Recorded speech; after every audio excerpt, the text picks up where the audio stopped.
Sizdən xahiş edirik ki, xəbərə keçmədən öncə videonu bəyənin və rəy bölməsində fikirlərinizi bildirin. Dünyada və ölkədə baş vermiş ən son xəbərləri bizdən izləyin. Bunun üçün kanala abunə olmağı və bildiriş simvolunu açmağı unutmayın. İndidən təşəkkürlər. Salam əziz izləyicilər. Günün ən səs-küylü və diqqət çəkən xəbərləri ilə qarşınızdayıq. Azərbaycanda pulsuz evlərin kimlərə verildiyi və bu imkanlardan yararlanma qaydası ilə bağlı yeni detallar açıqlandı.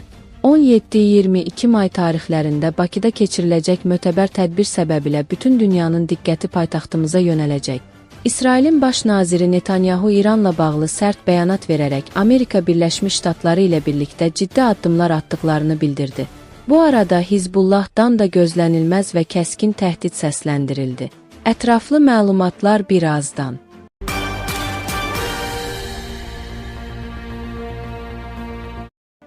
Azərbaycanda bir sıra şəxslər pulsuz mənzillə təmin olunur.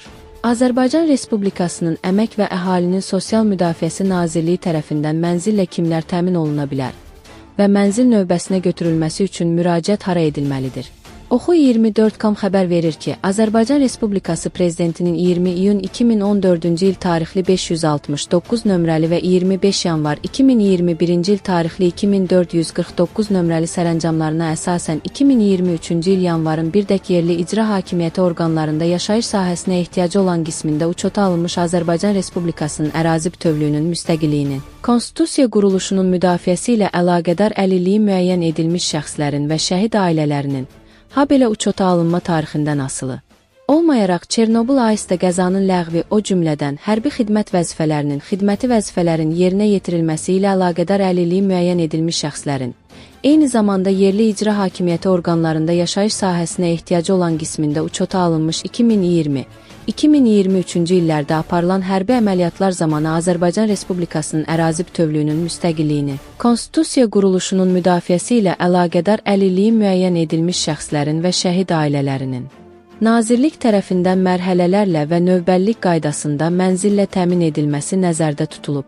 Həmçinin Azərbaycan Respublikası Nazirlər Kabinetinin 16 avqust 2021-ci il tarixli 492 nömrəli sərəncamı ilə 16 avqust 2021-ci il tarixinədək Bakı və Sumqayıt şəhərlərində, habelə Abşeron rayonunda uçota alınmış gözdən əlilliyi olan şəxslərin, habelə uşaqlar üçün sosial xidmət müəssisələrinin və təhsil müəssisələrinin valideynlərini itirmiş və valideyn himayəsindən məhrum olmuş məzunlarının mənzil təminatı həyata keçirilir. Vətəndaşların sosial məişət şəraitinin yaxşılaşdırılmasına ehtiyacı olan şəxs qismində uçota alınması Azərbaycan Respublikası Mənzil Məcəlləsinin 51-3-cü maddəsinə əsasən yaşayış yeri üzrə yerli icra hakimiyyəti orqanlarının səlahiyyətlərinə daxil olduğu üçün aidiyyəti üzrə rayon, şəhər, icra hakimiyyəti orqanlarına müraciət edilməlidir.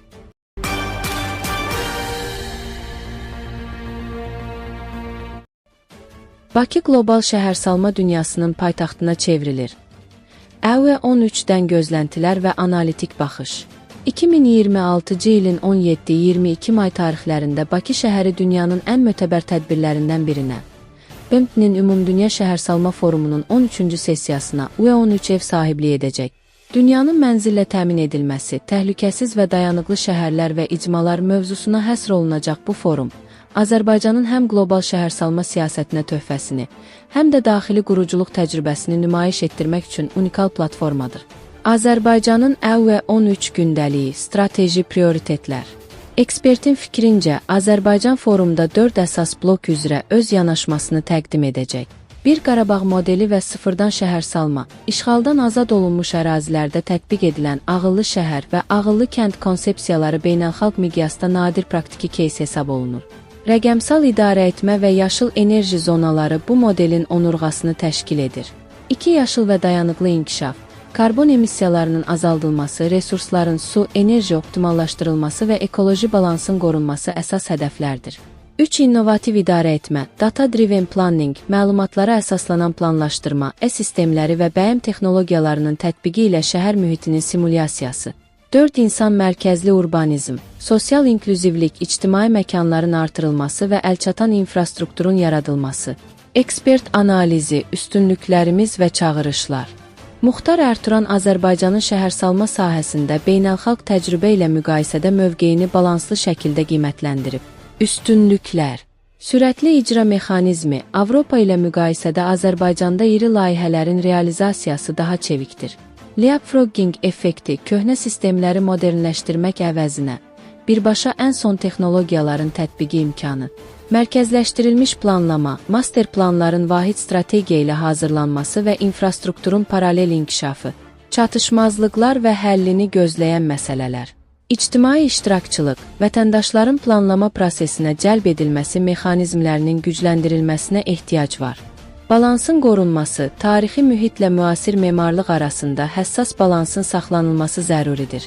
Nəqliyyat problemləri, xüsusilə Bakıda tıxaclar, ictimai nəqliyyatın inteqrasiyası və piyada infrastrukturunun təkmilləşdirilməsi əsas çağırışdır.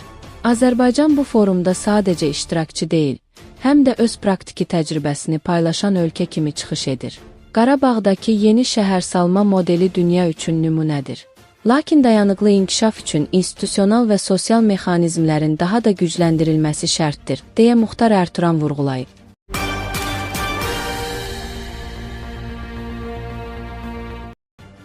İsrailin baş naziri Benyamin Netanyahu bölgədəki hərbi siyasi vəziyyətlə bağlı dünyada əks-səda doğuracaq açıqlamalar verib.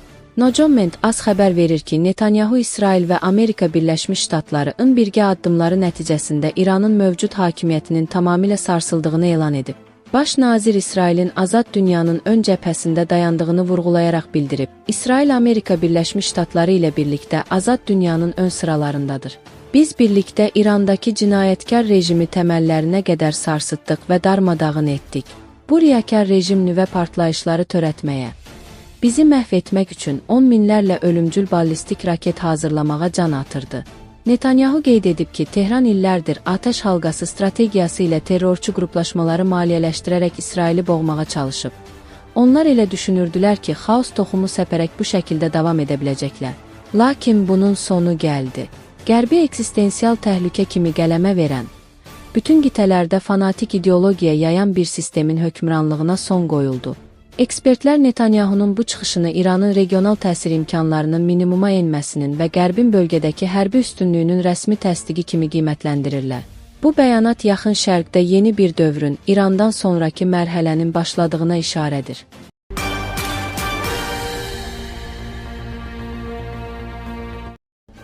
Yaxın Şərqdə gərginliyin pik həddə çatdığı bir vaxtda Hizbullahın baş katibi Naim Qasım dünya gündəmini sarsıdan kəskin bəyanatlarla çıxış edib. Nojoment AS xəbər verir ki, qruplaşma lideri Livan rəhbərliyini aprelin 14-də Amerika Birləşmiş Ştatları da İsrail ilə keçirilməsi planlaşdırılan rəsmi danışıqları dərhal ləğv etməyə çağırıb. Naim Qasım bildirib ki, müqavimət qüvvələri 15 ay ərzində İsrailin heç bir saziş bəndinə əməl etməməsinə baxmayaraq səbr nümayiş etdirsə də, artıq diplomatiya öz funksiyasını itirib. O, İsrailin təcavüzü nəticəsində 500-ə yaxın dinc sakinin həlak olduğunu, evlərin dağıdıldığını vurğulayaraq hazırki prosesin Böyük İsrail layihəsinin tərkib hissəsi olduğunu iddia edib.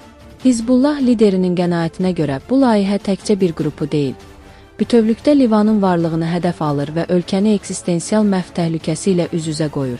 Livan dövlətinin İsrailin icraçı alətinə çevrilməsini qəbul olunmaz adlandıran Qasım, prezidentə və hökumətə müraciət edərək onlara xalqın maraqlarına zidd təzyiqlər edildiyini, bu danışıqların isə faktiki olaraq kapitulyasiya, təslimiyyət mənasına gəldiyini bəyan edib. O qeyd edib ki, yeganə çıxış yolu təcavüzün tam dayandırılması, İsrail ordusunun işğal olunmuş Livan torpaqlarından dərhal çıxması, əsirlərin azad edilməsi və dağıdılmış kəndlərin bərpasıdır.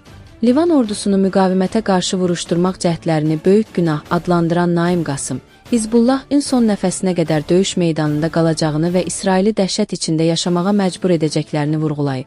Sonda o, İranın, Yəmənin və İraqın müqavimətə verdiyi dəstəyə görə təşəkkür edərək, Livan dövlətini İrana münasibətdə öz mövqeyinə yenidən baxmağa və meydanda nümayiş etdirilən əfsanəvi dözümlülüyə dəstək olmağa çağırıb.